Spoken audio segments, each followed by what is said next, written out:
देखो तीसरा चैप्टर जो कि आपका धातु और अधातु है वो हमने स्टार्ट किया था। उसमें हमने क्या क्या पढ़ा, एक क्विक रिवीजन कर लेते हैं। तो सबसे पहले हमने क्या पढ़ा था, कोई बता सकता है?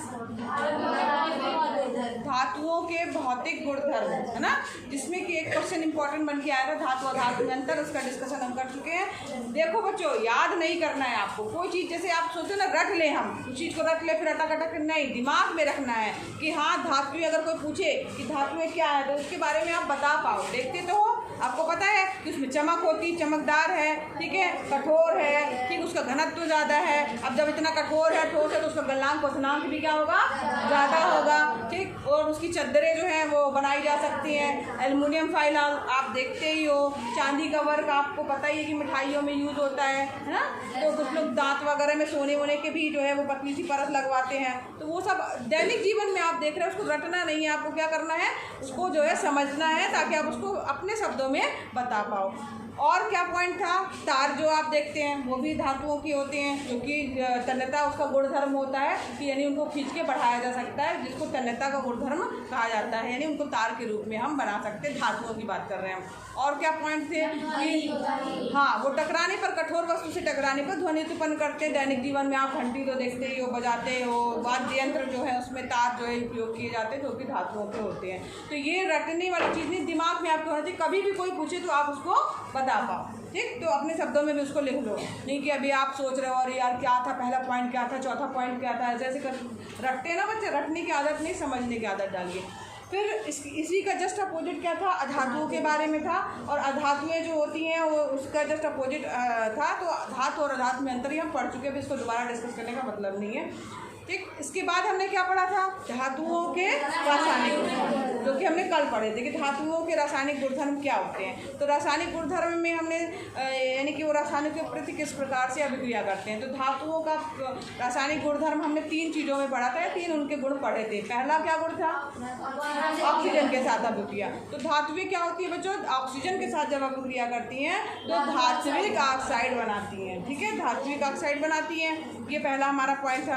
दूसरा चीज़ क्या था, हमने दूसरा क्या पढ़ा था, पानी के साथ अभिक्रिया। तो धातुएं जो है, अब वो पानी का फार्मूला क्या होता है, CH2। अब यानी यहाँ इसमें हाइड्रोजन भी है, ऑक्सीजन भी है, यानी कि धातु जो होगी ऑक्सीजन के साथ जुड़ जाएगी, क्या बनाएगी, धातु का ऑक्साइड बनाएगी, धातु का ऑक्साइड बनाएगी, और इसके बाद हाइड्रोजन गैस मुक्त होगी। फिर उसके बाद दोबारा जब वो पानी के साथ अभिक्रिया करेगी तब हाइड्रोक्साइड बनाएगी, ठीक है। तीसरा चीज़ हमने क्या पढ़ा था, तीसरा रासायनिक गुणधर्म क्या पढ़ा था, अम्लों के साथ में अभिक्रिया, ठीक है। अम्ल के साथ अभिक्रिया करते हैं तो क्या बनाते हैं,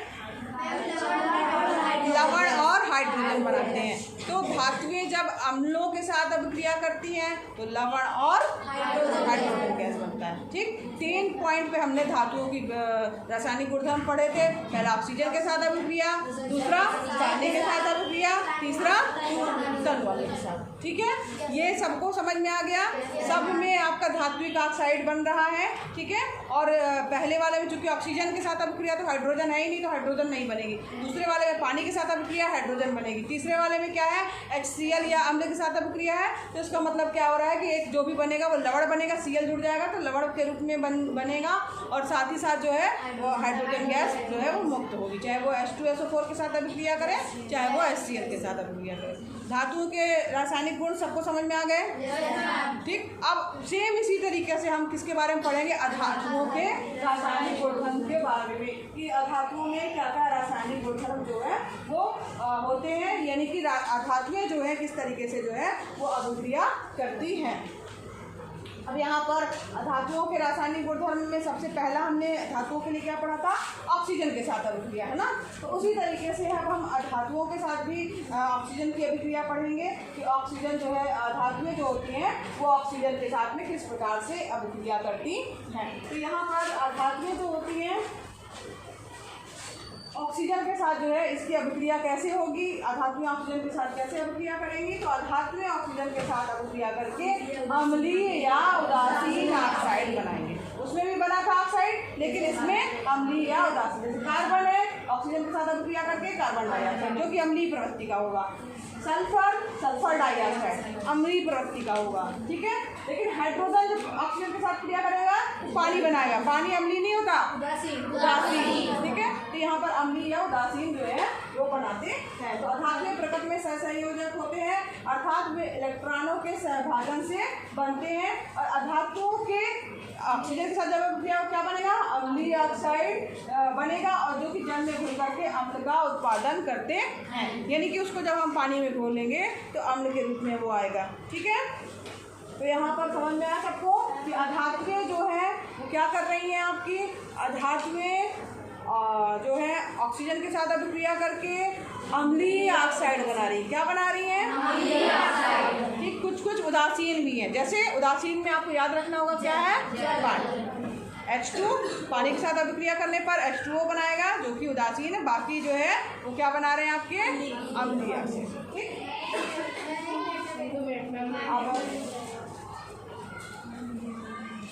अब यहाँ पर देखो क्या होता है, देख लेना, बाद में ये तो चल जाएगा ना, भेज देंगे तो फिर से रोक के देख के नोट कर लेना, वहाँ पर टाइम भी नहीं ना, इतना नहीं रोक पाएंगे।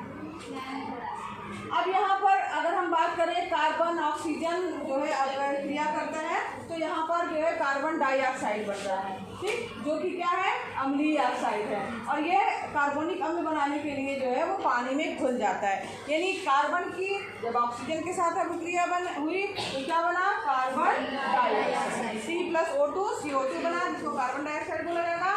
और ये कैसा है, अम्लीय ऑक्साइड है। ठीक है, ध्यान देना, कैसा है, अम्लीय ऑक्साइड है। और ये कार्बनिक अम्ल, जब इसकी फिर से पानी के साथ अभिक्रिया होगी, यानी इसको पानी में जब घोल दिया जाएगा तो क्या हो जाएगा, एक अम्ल के रूप में बन जाएगा। तो कार्बन जो CO2 जो आपका प्राप्त हुआ है उसको पानी में घोला गया तो ये H2CO3 बना, जो कि जो है।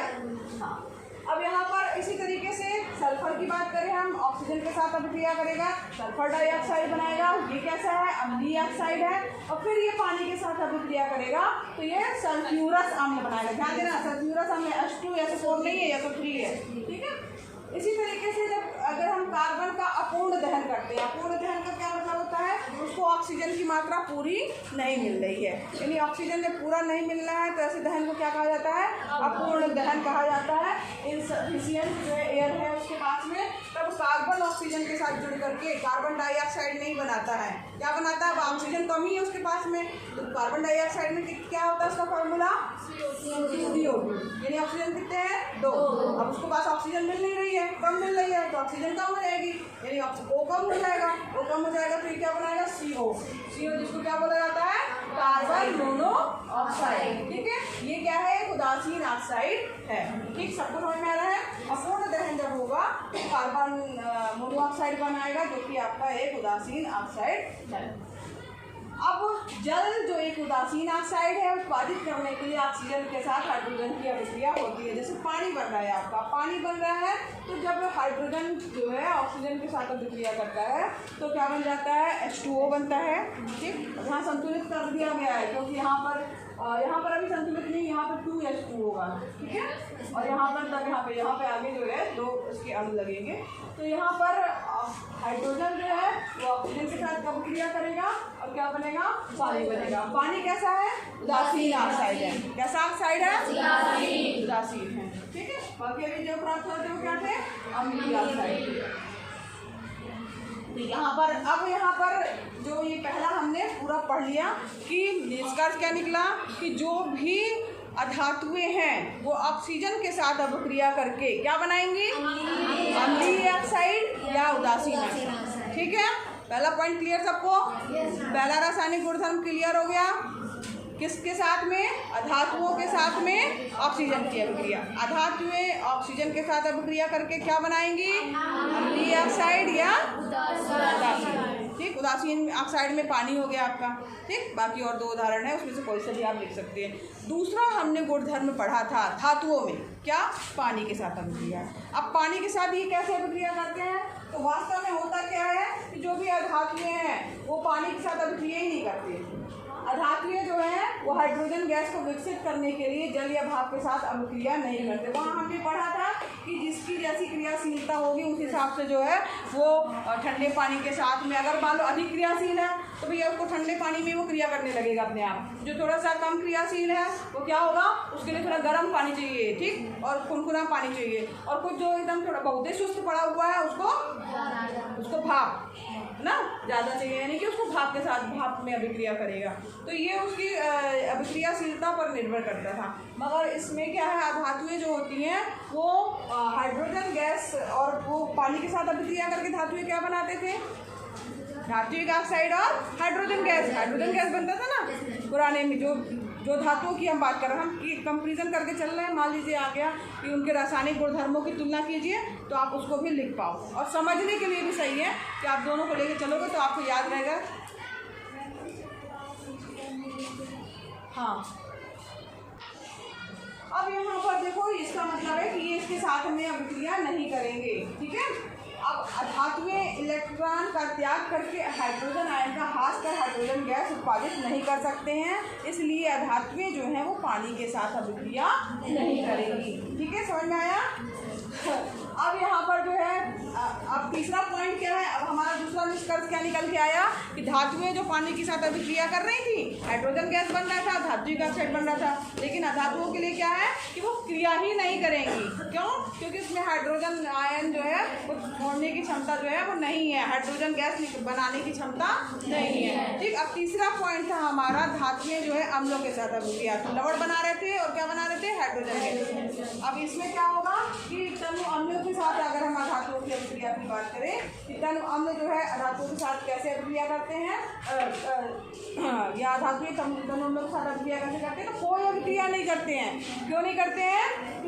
क्योंकि जैसे अगर मान लीजिए कार्बन है, सल्फर है, फास्फोरस है, तो अधातु जो है तनु हाइड्रोक्लोरिक अम्ल यानी HCl या तनु सल्फ्यूरिक अम्ल यानी H2SO4 के साथ में कोई भी अभिक्रिया नहीं करते हैं। क्यों नहीं करते भाई, क्या कारण है, क्यों नहीं करते हैं ये ऐसी अभिक्रिया? क्यों?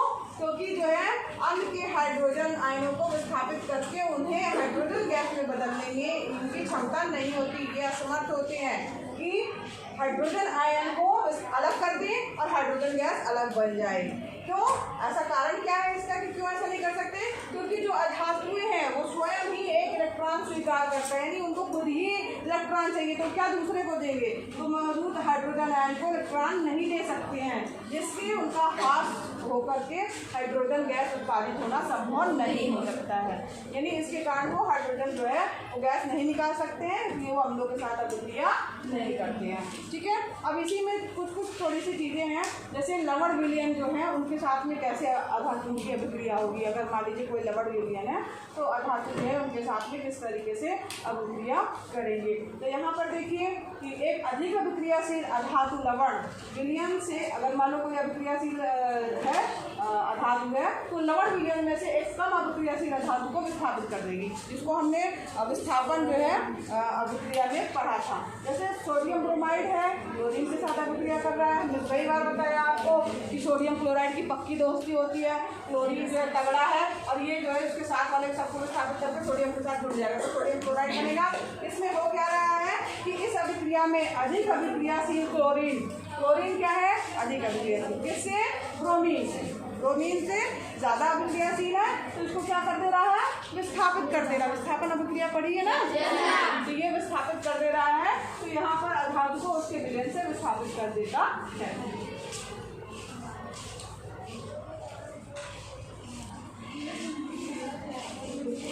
अब क्लोरीन के साथ अधातुओं की अभिक्रिया की, अधातुएं जो है वो क्लोरीन के साथ कैसे अभिक्रिया करती हैं, तो अधातुएं क्लोरीन गैस के साथ सहसंयोजक क्लोराइड बनाने के लिए अभिक्रिया करती हैं, और ये जो सहसंयोजक क्लोराइड बनेंगे वो जो विद्युत ये क्या होते हैं, चालक होते हैं, ठीक है। तो यहाँ पर अधातु क्लोराइड आमतौर पर जो ये बनेंगे क्लोराइड वो कैसे होंगे, द्रव या गैस के रूप में होंगे। जैसे कि अगर हम बात करें हाइड्रोजन क्लोराइड की, तो हाइड्रोजन है और क्लोरीन जब अभिक्रिया करेगा तो क्या बनेगा, हाइड्रोक्लोरिक, लेकिन ये गैस बनेगी, गैसीय रूप में, ध्यान दीजिएगा, ठीक है। तो हाइड्रोजन के साथ अधातुओं की अब अगर हम अभिक्रिया बात करें कि हाइड्रोजन के साथ कैसे अधातुएं अभिक्रिया करती हैं, तो अधातु संयोजक हाइड्राइड्स बनाने के लिए हाइड्रोजन के साथ में अभिक्रिया करते हैं, सहसंयोजक हाइड्राइड बनेगा, ठीक है, हाइड्राइड्स बनेगा, ठीक।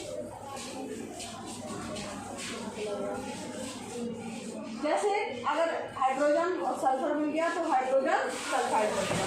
ठीक है, तो इस तरीके से जो है ये सल्फर हाइड्रोजन के साथ अभिक्रिया करेगा और हाइड्रोजन सल्फाइड बना। अब नाइट्रोजन की अगर हम बात करें, ये इंपॉर्टेंट समीकरण है, बात मत करिए। हाइड्रोजन नाइट्रोजन की बात करें हम तो ये आयरन की प्रेरक की उपस्थिति में हाइड्रोजन के साथ अभिक्रिया करके क्या बनाता है, अमोनिया गैस बनाता है। ठीक है, तो यहाँ पर जो है सहसंयोजक हाइड्राइड के रूप में बन गया। अब आज जो है हमने टोटल क्या पढ़ा, जो अधातुओं के रासायनिक गुणधर्म। मोटा मोटा अगर हम कहें तो तुरंत रिवीजन में कहा जाए तो अधातुएं सबसे पहले ऑक्सीजन के साथ कैसी अभिक्रिया करती हैं, हाँ, अम्लीय ऑक्साइड बनाएंगे या उदासीन ऑक्साइड बनाएंगे। पानी के साथ कोई अभिक्रिया नहीं, अम्ल के साथ, ठीक, और जो लवण से लवण विलयन के साथ में अभिक्रिया करेंगे तो जो ज़्यादा तेज होगा वो उसको विस्थापित कर देगा। ठीक है, 4 पॉइंट है, समझ में आ गया, क्लियर। होमवर्क है, नोट कर रहे हैं, कल चेक करेंगे।